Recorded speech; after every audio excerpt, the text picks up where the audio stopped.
Hare Krishna devotees, please accept our humble obeisances. All glories to Srila Prabhupada. Welcome to this morning's Srimad Bhagavatam class. It's taken from Canto 3, the status quo, Chapter 2, Remembrance of Lord Krishna, and this morning we're doing text 9. So without further ado, we'll start the class. Jaya Radha Madhava Kunja Vihari Jaya Radha Madhava Kunja Vihari Gopi Janavallabha Girivadadari Jaya Gopi Janavallabha Girivadadari Yashodanandana Vrajajanaranjana Yashodanandana Vrajajanaranjana Jamunatira Vandachari Jamuna Tira Vandachari Jaya Radha Madhava Kunja Vihari Jaya Radha Madhava Kunja Vihari Gopi Janavallabha Girivadadari Jaya Gopi Janavallabha Girivadadari Yashodanandana Vrajajanaranjana Yashodanandana Vrajajanaranjana Jamunatira Vandachari Jamunatira Vandachari Jaya Radha Madhava Kunja Vihari Jaya Radha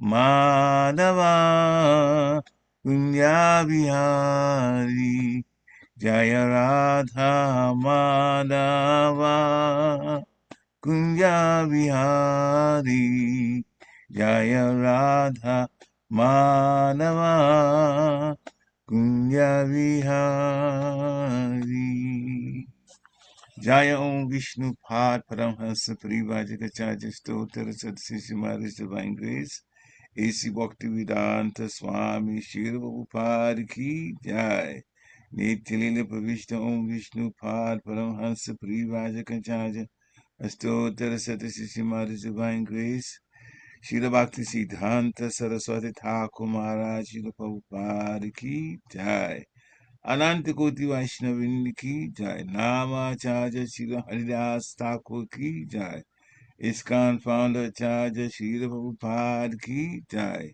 Prem Se Kaho Shri Krishna Chaitanya Prabhu Nityananda Sri Advaita Gadadhar Sivasari Gaura Bhaktivinoda Ki Jai Shri Radha Krishna Gopa Gopinath Shami Kund Radha Kund Giri Govardhan Ki Jai. Shri Vrindavan Dham Ki Jai, Mathura Dham Ki Jai, Navadvip Dham Ki Jai, Jagannath Puri Dham Ki Jai, Jagannath Swami Ki Jai, Ganga Mai Ki Jai, Jamuna Mai Ki Jai, Tulsi Devi Ki Jai, Bhakti Devi Ki Jai, Hare Krishna Mahamantra Ki Jai, Samaveta Bhakta Ki Jai, Nitai Gaur Premanandi, Haribo, all glories to the assembled devotees, Hare Krishna. All glories to the assembled devotees, Hare Krishna. All glories to the assembled devotees, Hare Krishna. All glories to the lotus feet of Sri Sri Guru and Gauranga, glories to the Prabhupada. Namo Vishnu Padaya Krishna Krishnaya Bhutale, Srimati Bhakti Tirtha Swami Iti Namini. Namaste Krishna Padaya Prabhupada Siddhapani. Shri Gaura Karuna Shakti Bhakti Tirtha Iti Namini. Narayana Namaskritya Narunchevam Naruttamam Devim Saraswati Vyasam Tatujam Ujirayat Nashta Prayesu Abhadresu Nityam Bhagavata Sivaya Bhagavati Uttamastuke Bhakti Bhavati Naistiki Om Namo Bhagavate Vasudevaya Om Namo Bhagavate Vasudevaya Om Namo Bhagavate Vasudevaya. Hare Krishna, dear devotees, please accept my humble obeisances. All glories to Sri Prabhupada. Srimad Bhagavatam, Canto 3, Chapter 2, Text 9. Iṅgita-jñāḥ puru-prauḍhā ekārāmāś sātvatāḥ sātvatāṃ ṛṣabhaṁ sarve bhūtāvāsam amaṁsata. iṅgita-jñāḥ puru-prauḍhā ekārāmāś sātvatāḥ sātvatām ṛṣabhaṁ sarve bhūtāvāsam amaṁsata.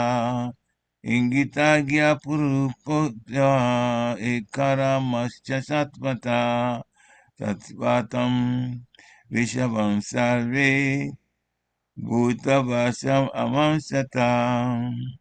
Hare Krishna. Please chant. Iṅgita-jñāḥ puru-prauḍhā ekārāmāś sātvatāḥ sātvatām ṛṣabhaṁ sarve bhūtāvāsam amaṁsata. Hare Krishna. Anyone else? All right, we'll do word for word now. Iṅgita-jñāḥ, expert in psychic study. Puru-prauḍhā, highly experienced. Eka, one. Ārāmāḥ, relaxation. Ja, also. Sātvatāḥ, devotees or own men. Sātvatām ṛṣabhaṁ, head of the family. Sarve, all. Bhūtāvāsam, all pervading. Amaṁsata, could think. Translation by His Divine Grace A.C. Bhaktivedanta Swami Srila Prabhupada Ki Jai. The Yadus were all experienced devotees, learned and expert in psychic study. Over and above this, they were always with the Lord in all kinds of relaxations, and still they were only able to know Him as the one supreme who dwells everywhere. Purport by Srila Prabhupada. In the Vedas, it is said that the Supreme Lord or the Paramatma cannot be understood simply by the strength of one's erudition or power of mental speculation. Nayam atma pravachanena labhyo na medaya na bahuna shrutena. Katha Upanishad 1.2.23. He can be known only by one who has the mercy of the Lord. The Yadavas were all exceptionally learned and experienced. But in spite of their knowing the Lord as the one who lives in everyone's heart, they could not understand that He is the original personality of Godhead. This lack of knowledge was not due to their insufficient erudition. It was due to their misfortune.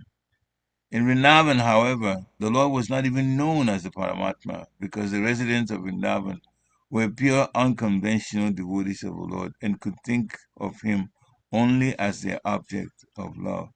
They did not know that he is the personality of Godhead. The Yadus, or the residents of Dwarka, however, could know Lord Krishna as Vasudev, or the Supersoul living everywhere, but not as the Supreme Lord. As scholars of the Vedas, they verified the hymns Eko Deva Sarva Bhuta Dvivasha Antaryami and Vrishinam Paradevata. The Yadus therefore accepted Lord Krishna as a super soul incarnated in their family, and not more than that. Oma Gyanati Mirandasya Gyana Gyana Shalakaya Chakshu Ummilitam Jena Tasmai Shri Guruve Namaha. Shri Chaitanya Manovistam Stapitam Jena Bhutale Swayam Rupa Kadamayam Dadati Swapadantikam. Nama Om Vishnu Padaya Krishna Prashtaya Bhutale Srimati Bhakti Vedanta Swamini Tinamine. Namaste Saraswati Devi Gauravani Pacharine Nirvishesha Sunyavadi Paschatya Shatapane. Namo Mahavaranyaya Krishna Prema Pradayate Krishnaya Krishna Chaitanya Namni Gorachise Namaha. Jai Shri Krishna Chaitanya Prabhu Nityananda Shri Advaita Gadadha Shiva Shari Gaura Bhaktavinda. Hare Krishna Krishna Krishna Hare Hare. Hare Ram Ram Ram Hare Hare. Hare Krishna Krishna Krishna Hare Hare. Hare Ram Ram Ram Hare Hare. Hare Krishna Krishna Krishna Hare Hare. Hare Ram Ram Ram Hare Hare.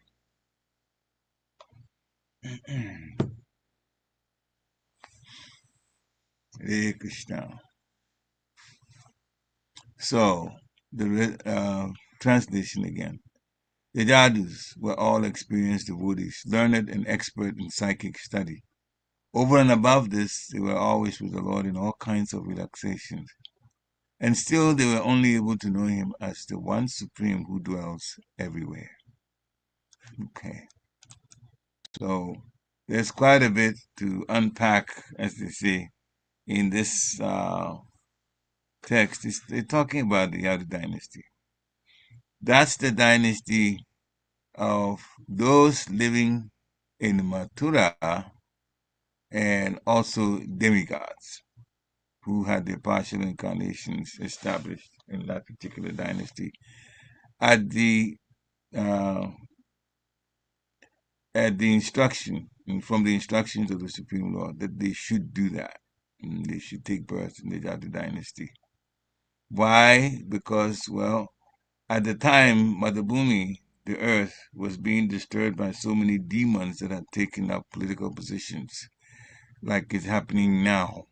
But on a smaller scale at that time, there were even bigger demons then.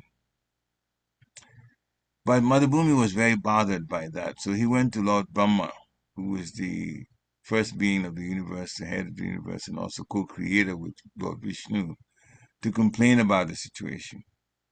And Lord Brahma took him and other demigods to the bank of the milk ocean and prayed to Lord Vishnu. There is a milk ocean in the higher planetary systems. In fact, it's not a material planet, it's Svetadweep. Svetadweep is part of a spiritual planet, a planet given to Dhruva by Lord Vishnu. So that's where Lord Brahma went, and along with the demigods, he prayed, and the information came to him that the demigods, including himself, should take birth in the Yadu dynasty. So that's how they joined the Yadu dynasty, when they were always already those who Mathura, who also were Yadu dynasty people, who all of them moved to Dwarka. So at the time this is being discussed, they are actually in Dwarka. And there's a whole story behind why they moved to Dwarka. Again, it has to do with the demons and what they were doing at the time. So now the Yadu dynasty is being talked about. The Lord is the Supreme Personality of Godhead. How people observe the Supreme Personality of Godhead, in other words, their understanding of the Supreme Personality of Godhead, can vary. And we know even in regular religions now, there are some that are saying, Christians are saying, Jesus Christ is God. Some people are saying, Jesus Christ is the Son of God. If you go to Islam, they say, Jesus Christ is a prophet. Same personality. That's three definitions. So it depends on how people look at him. The Lord is also looked at by impersonalists as the effulgence of the Lord. Personal effulgence. The Brahma Jyoti. So they don't look at a personal aspect of the Lord. They think the highest is the effulgence coming from the Lord. Impersonalists. Impersonal. They don't see the Lord in a personal way. Then there's those who meditate to see the Lord in the heart. Now, those are closely related to the way the Yadus dynasty was looking at Krishna or understanding Krishna to be. They meditate in the heart of the super soul. Then there's those of us and the pure devotees of the Lord, those of us that are under training by Srila Prabhupada, who see the Supreme Personality of Godhead in His fullness. In His fullness. That's where we are getting our information and training from. The sampradaya that we're in, the school that's teaching us, we see, or they give us information about the Lord in His totality, not partly the super soul dwelling in everyone's heart and every atom. Although that also defines why they say that God is everywhere. It's through the super soul. But there are properties of the Lord. There are things about Him that we can say from those properties that the super soul is not the full representation of the Supreme Personality of Godhead. Because the super soul has 60 out of 64 properties of the Lord, whereas Krishna has has all 64 properties, for lack of a better word, in full. So if the super soul has like 93 or 90, almost 94% of it, that's not the 400%. Yet the Yadu dynasty saw Krishna, even though he was there personally, saw Krishna as the super soul. That's when they know the super soul is capable of doing so many things. That's God. Although part representation of the Lord, but he could definitely be with them as human. They don't doubt anything that the Lord can do. So they saw him as the one who dwells everywhere, the super soul, dwelling in everyone's heart. And now he's also at Dwarka with them. Now, the text before, Uddhava is lamenting that the Yadu dynasty is very unfortunate that they didn't know the fullness of the Supreme Personality of Godhead, even though he was with them. He was with them at Dwarka. He was actually living with them. He wasn't visiting. He was actually living with them. But they didn't know the extent of which that, his fullness. They only knew him from the Paramatma standpoint. Now, Srila Prabhupada is saying in the purport that even at that level, the Supreme Personality of Godhead as Paramatma, as a super soul, you cannot understand, no one can understand him by scholarship, erudition, or mental speculation. I think it's like this, is think like no. He can only be known by one who has received the mercy of the Lord. And how does one receive the mercy of the Lord? By opening our hearts to serve the Lord devotionally. So the Yadavas, or those of the Yadu dynasty, they were exceptionally learned and experienced. They even know metaphysical things. Psychic study. Well, the demigods are all psychics. They all are. Just by, default. Born a demigod, you have those capabilities. So yes, they were expert now. They were in Dwaka. So the ability was still there with them. So they do have those um, psychic abilities. But they couldn't understand that the Supreme Personality of Godhead, original personality, was the one with them. Hmm? So it wasn't, as the Papa saying, this lack of knowledge was not because of insufficient scholarship, insufficient knowledge. Hmm? This lack of the knowledge, full knowledge, was because they hadn't received the full mercy of the Lord. So that was their misfortune. Now the Lord gives the mercy by, well, for one thing, through the spiritual master. For us, if we take the instructions of the spiritual master seriously and serve the Lord with our hearts, following what we've been asked to do, then the Prabhupada has already told us that the Supreme Personality of Godhead is the full personality with all 64 properties. And 64 properties are listed in the Nectar of Devotion. The entire thing, from the beginning to the end, what Krishna is like. So, the residents of Vrindavan, Srila Prabhupada mentioned it, they didn't even know Krishna as the Paramatma or the Super Soul. They were just very much in love with the Lord. And that's all that mattered to them. Srila Prabhupada has defined Vrindavan as the place where every living entity is in intense love, intensely in love with Krishna. Now, is this to their disadvantage? Obviously not. Even though they did not know of him as the super soul, they did not know him as God, they did not know he was the supreme personality of God, but Godhead, but still, they were not at a disadvantage. Because the aim of a devotee is how to love God. Success in life, perfection in life, is very much tied to loving the Supreme Personality of Godhead. And they were already doing it. So the Lord was relating to them in love, even though he knew that they did not know his identity. But it didn't matter. It didn't matter. As long as they were relating in love, and Krishna was looked at as the object of love, that's all that mattered to Krishna's devotees. We just love him.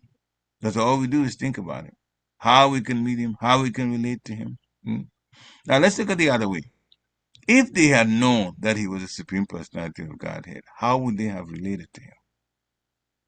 If they had known that he was actually the cause of everything in existence, personal and impersonal, everything, they wouldn't be great awe of him. They would be. Would they treat him as a friend? Would they treat him as a lover? No. Their relationship would have turned to worship in awe and reverence. This is the Supreme Personality of God, the greatest personality anywhere.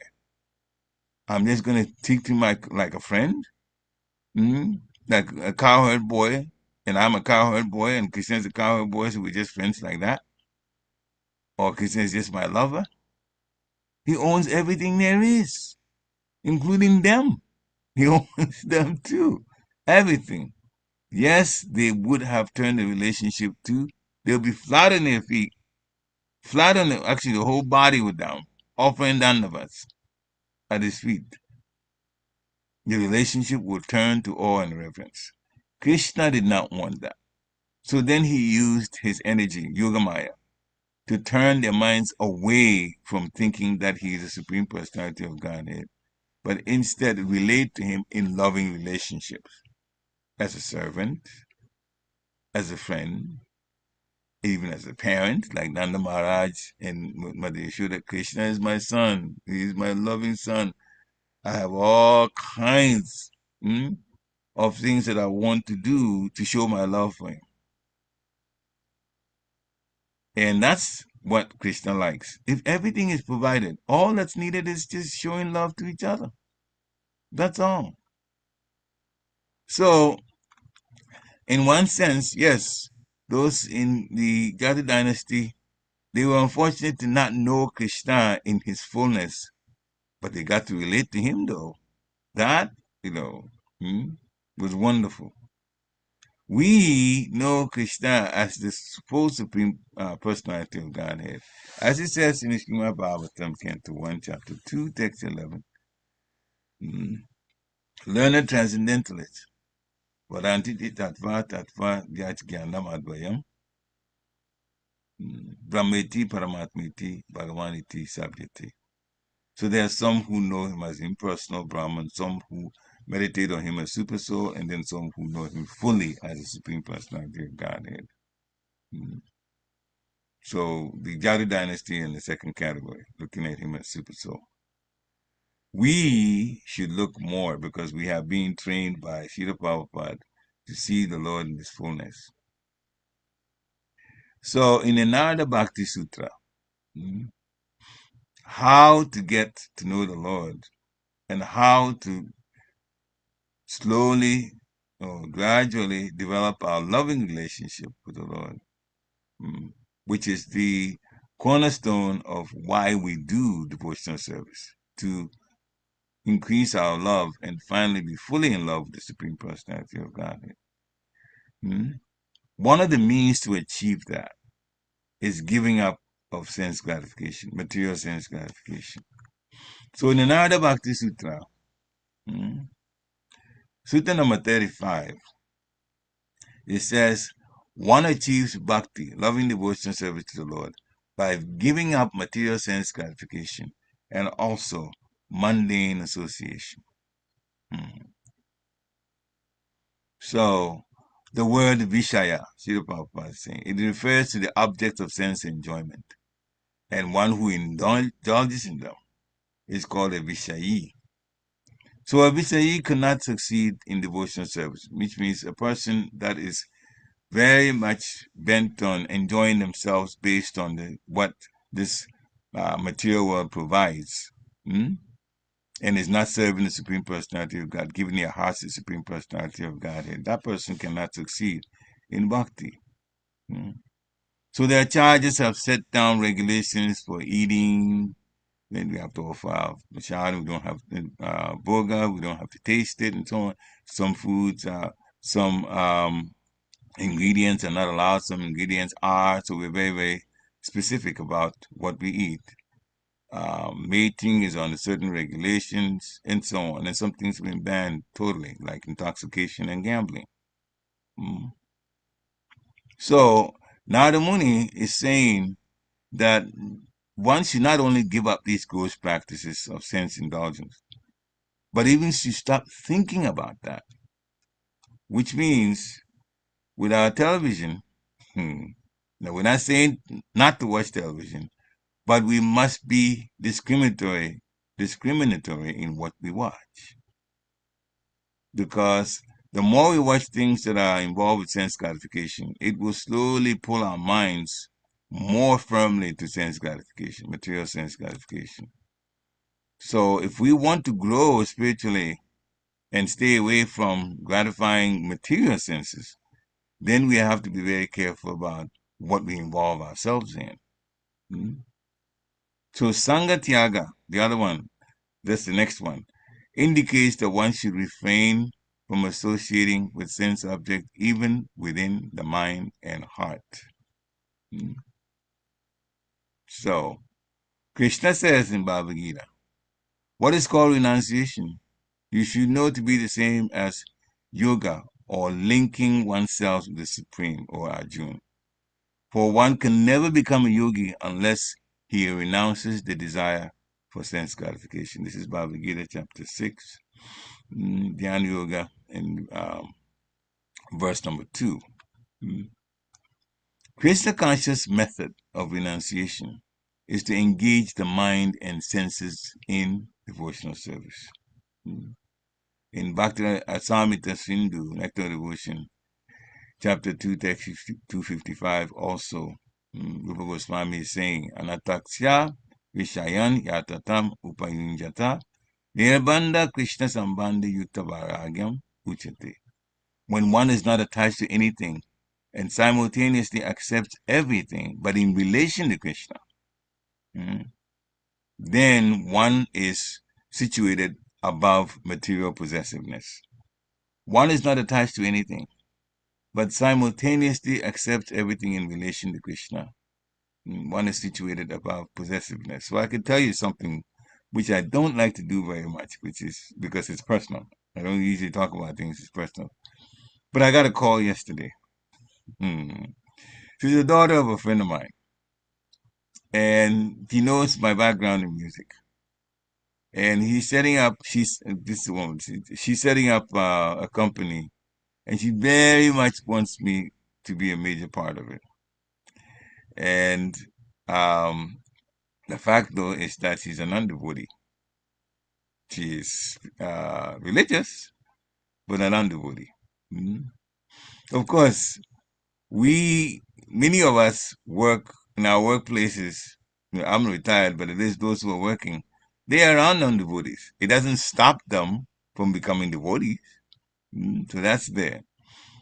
And I realized, all right, when she described what she wanted, and she was so excited about it, and her father is a very close friend of mine. So, of course, I did not say no. I accepted, but conditionally accepted it because I have to play this whole thing. All right, so Vairagyam, this particular person, if I start working, how do I protect my devotion and not get sucked into too much of the things that you're going to do? Then I realized after I did some discussion with her that we're going to use different computer programs. We already are using different computer programs to do music. And at first I thought I'll learn the program that she uses. This is just called Digital Audio Workshop, or DAW. People talk about it, different programs for laying different tracks in music to put a whole musical composition together, the whole arrangement. Then I realized it's best not to learn hers because, and I won't get too technical about it, if I stay with the program that I use, I still can send information after I, get into this Windows Media Player, which is where everybody listens to music from. I can send the work to her. But my Guru Maharaj has also taught me something. It's possible that Krishna eyes, as they say, turn the whole thing into a Krishna conscious thing on condition that I use my program and not her program. Because if I use her program and I put Krishna in it, she would know. It would be very obvious to her. So why are we saying all of this? We're saying all of this to make the point that we still can go on with our activities. Krishna doesn't stop us from working. But we have to figure out how to make our work Krishna conscious. The more we make our work Krishna conscious, put a Krishna conscious, for lack of a better twist to it or angle to it, the more we're able to be detached from material energy, because then we say, now we're doing it for Krishna. So if you're working and you don't know any way at all, we'll start with the worst case scenario. The person has no idea how to turn their work somehow into a Krishna conscious activity. The person that does not have any idea, unfortunately, it's actually quite a few people who don't, because material work is just seen as that, a job. And if you're not working in a place that's connected with Krishna, then your job is not connected with Krishna consciousness. And that is the majority of people who are like that. The way to turn that is actually, since you get paid from working, you take part of it and contribute to a Krishna conscious project, especially contributing to the temple that you go to. As soon as you do that, then because the work is generated the money, and part of the money has gone to Krishna's projects or maintenance of a temple, because the source came from the job, then the job is also described or accepted as an indirect way to serve Krishna. Direct way is to do devotional service either at home or at the temple. Chanting is a direct service. Hearing about Krishna consciousness is a direct service. Worshipping, offering obeisances, serving Guru, they're all part of devotional service. There are 9 different ways to do it. Praying is devotional service. But the job is not like that. But because what comes from the job as pay, part of it can be used to keep the temple going. And the temple's business is 100% Krishna consciousness, Krishna bhakti. Then because you're supporting, the job becomes the indirect source by which you can support the temple, which does all of the activities in Krishna consciousness, loving devotion and service to the Lord. So this is how, and it's a very easy way, that we can, in fact, get our jobs spiritualized, indirectly spiritualized. So we're saying that to say that if you don't contribute, then you really have cut yourself off totally away, cut yourself off the opportunity to turn your job into an indirect Krishna conscious activity. Therefore, it's obvious that you must do it. You must do it. Now, speaking about contributing, Srila Radhanath Swami, one of our prominent spiritual masters in this society, International Society for Krishna Consciousness, says that 2 things can be gotten at once from contributing. One, if you contribute part of what you've earned, it also helps you to be detached from the material energy.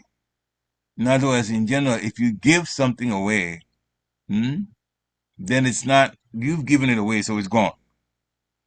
And if you're giving it away, which means you're learning indirectly, or slowly, not even indirectly, but slowly, to be not so attached to material things.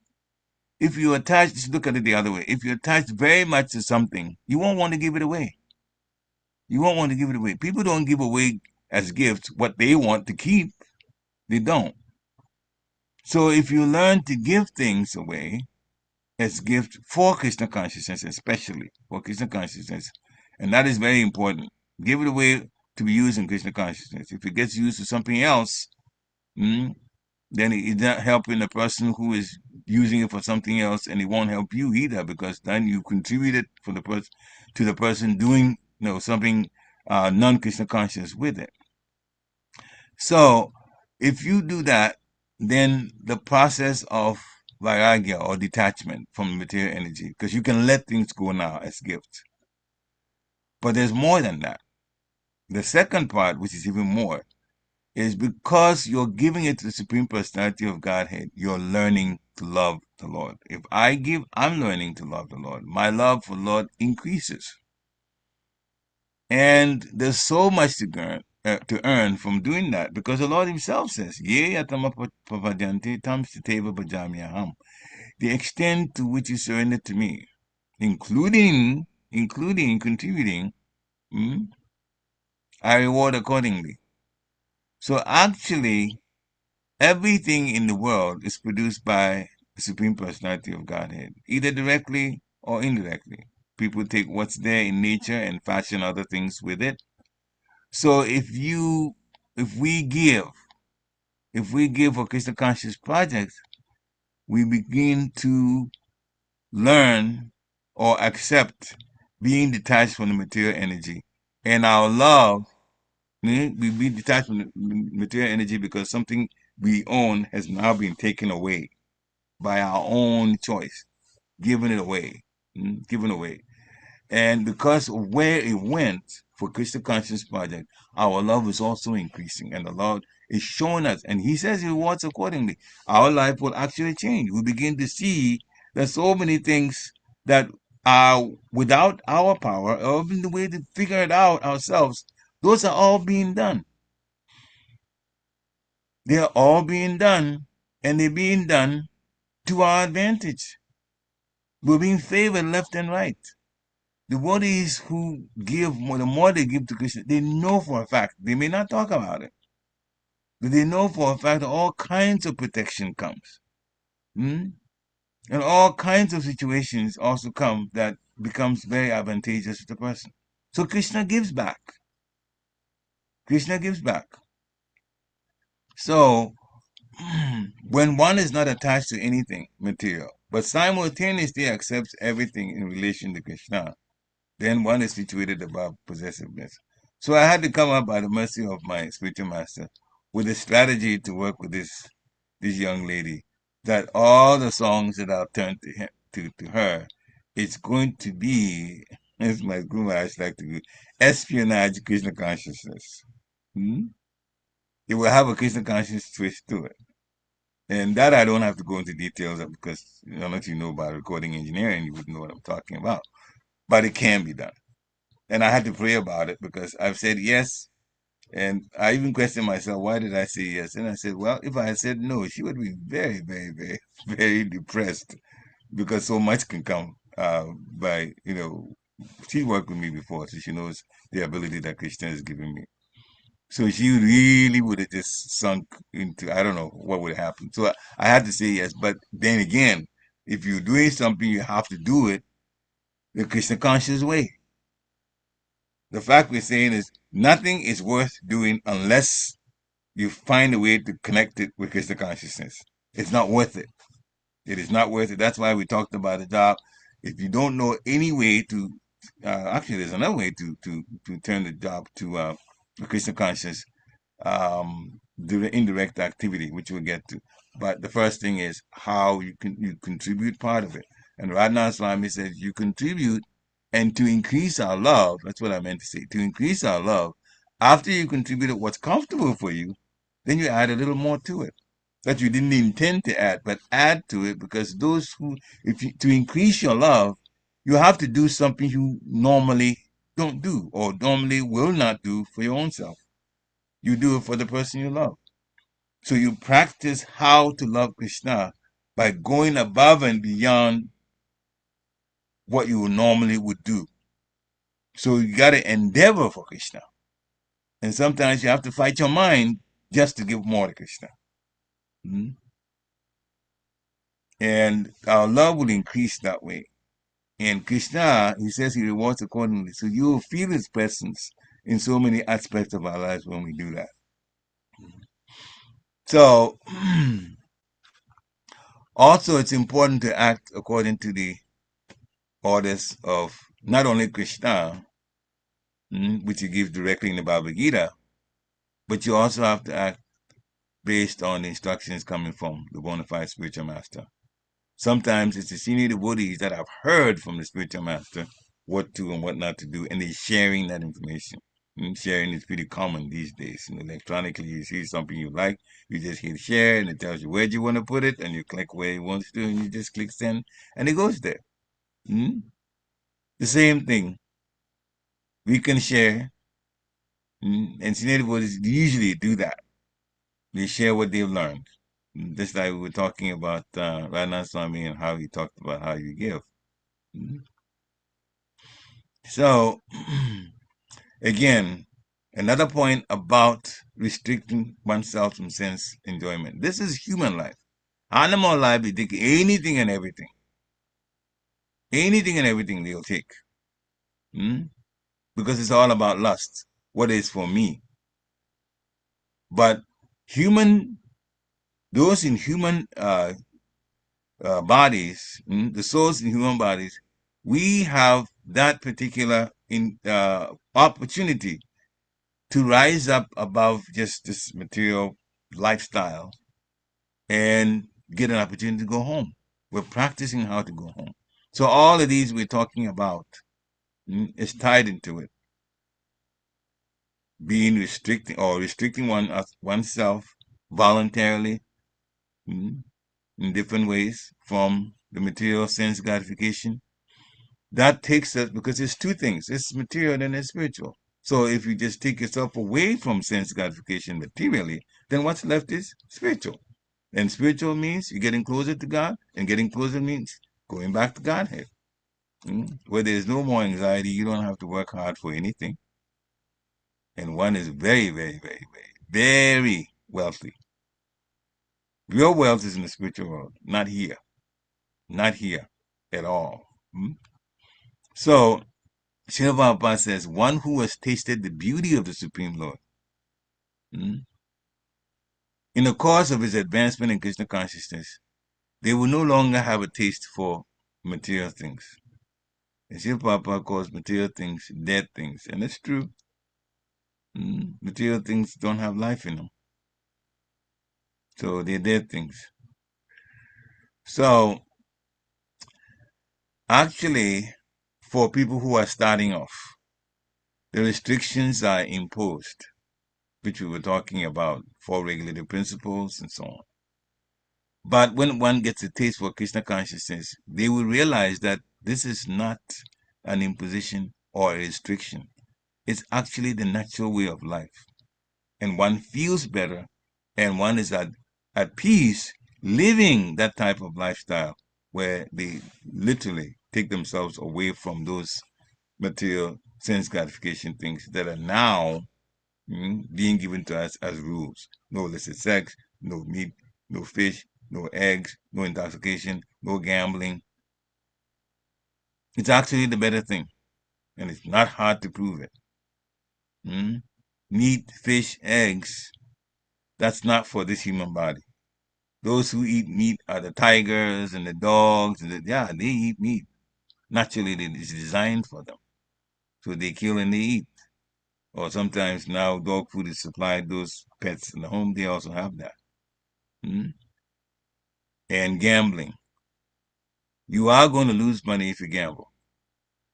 Gambling is set in mathematical probability. It's set, there's a mathematical formula that shows, depending on the game, that the way the game is played, it is heavily, in all of the games, heavily tipped in favor of the gambling business, not the people who gamble. The gamblers are losers.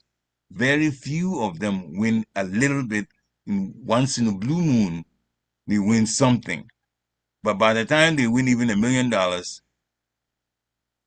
the business, the gambling business, has collected millions of dollars, multi-millions of dollars before they give that money away. So the probability of a person winning in a lottery or in a gambling situation is very, very low. Very low. So if you don't gamble, you're saving your money.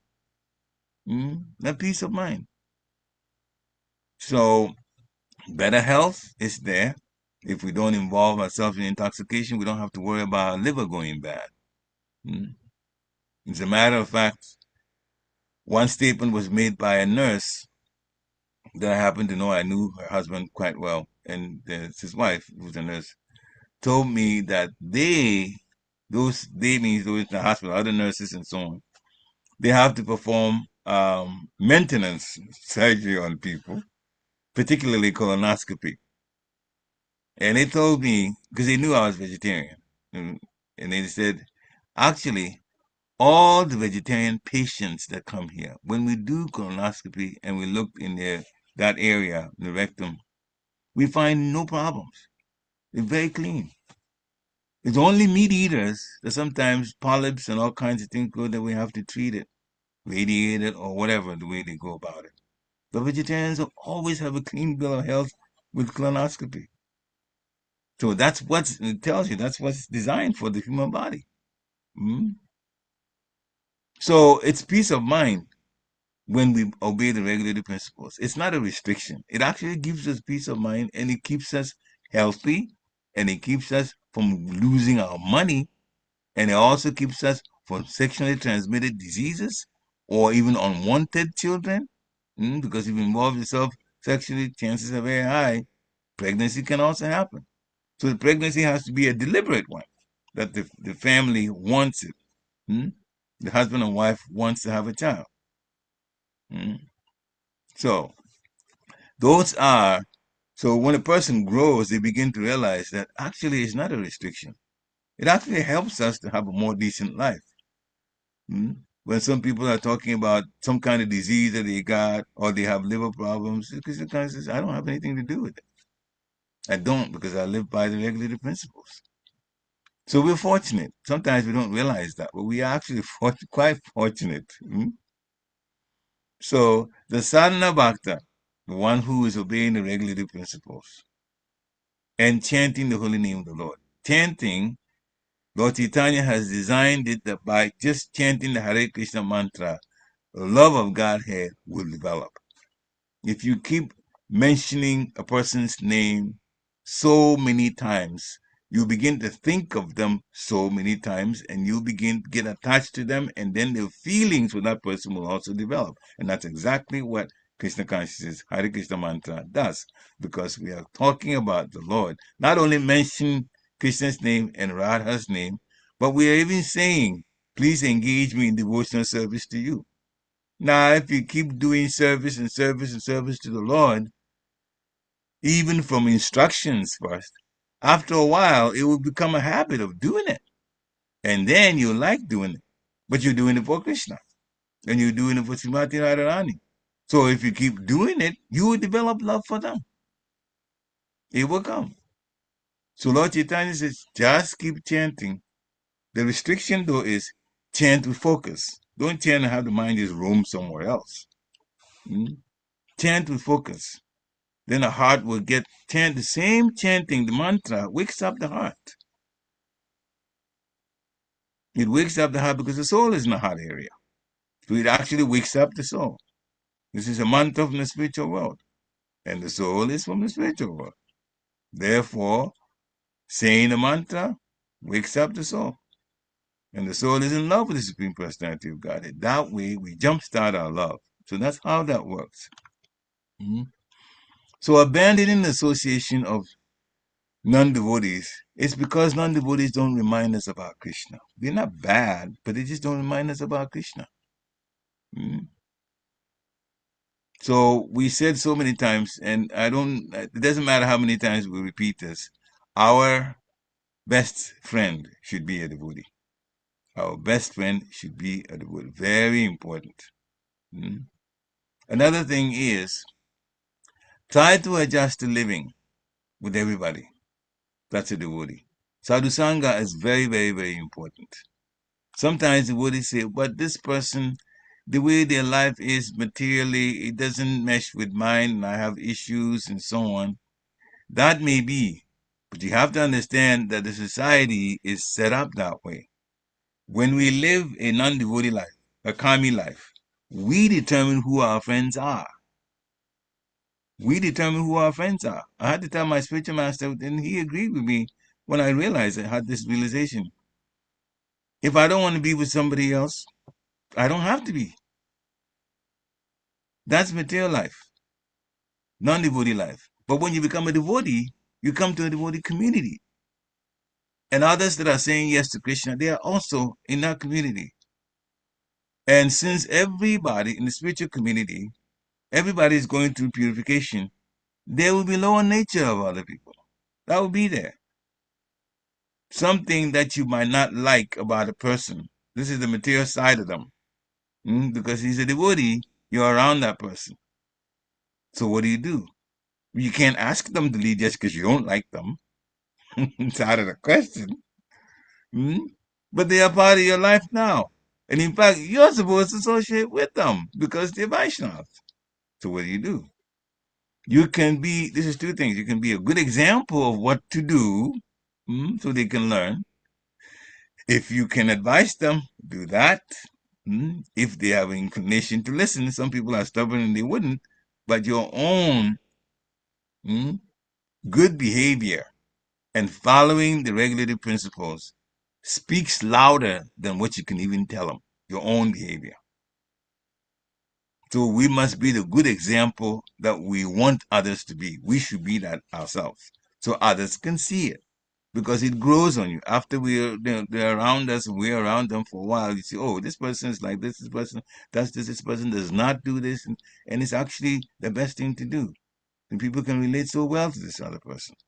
Their attitude towards service, their attitude towards relating to others. So example is the best. Good example, show that.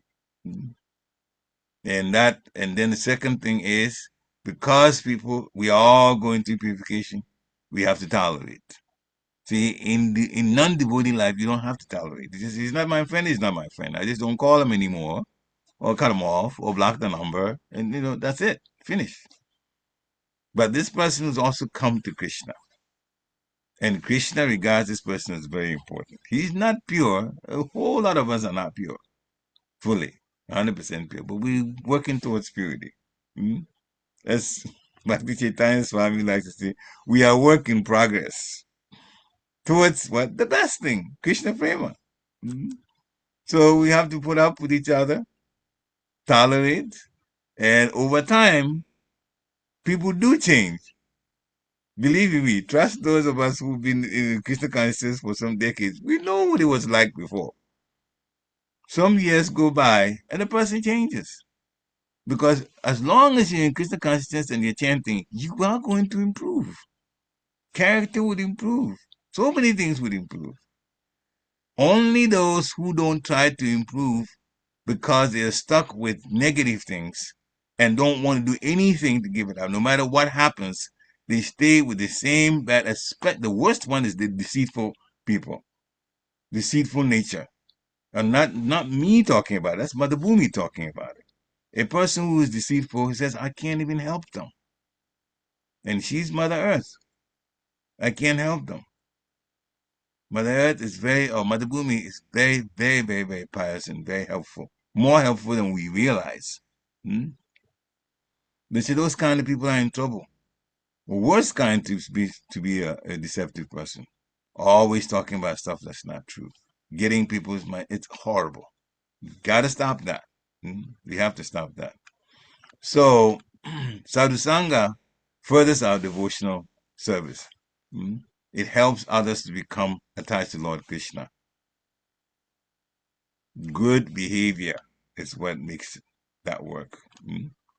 So it's just one sutra, and we'll take one sutra one by one. Number 35 is what we talked about today. If we leave Krishna consciousness, that alternative would be greater unhappiness, more than we can imagine. And then we're risking the soul falling down to lower species too. And then we're risking being born again and again and again and again, birth after birth after birth in this place that has miseries to our own mind, miseries from other entities, and miseries from the demigods. It's not worth it being here. So we have a chance to go take advantage of it, be a good example, and keep listening and keep using what you hear to improve our lives. It's very, very important. Srila Prabhupada ki jai. Thank you very much for coming on to hear. We all learn and we all grow from it. This is the time for devotees to unmute themselves. You have comments, you have questions, you have realizations. Just either unmute yourself or you can show your electronic hand. Go to the, I think it's the reactions section, and raise your hand. Yeah, if you do the reaction section, just raise hand there if you have something to say about it. Any questions or comments? If not, then we thank you for coming, hearing. Just we should all apply what we hear. I'm speaking, but I'm also, again, learning at the same time because it's through my spiritual master that these ideas come. Hare Krishna. So have a good day, good weekend. Vanchakalpatarubhyascha kripa sindhuvya evacha patitanam pavanebhyo vaishnavebhyo namo namaha. Srila Prabhupada ki jai. Thank you again. Hare Krishna.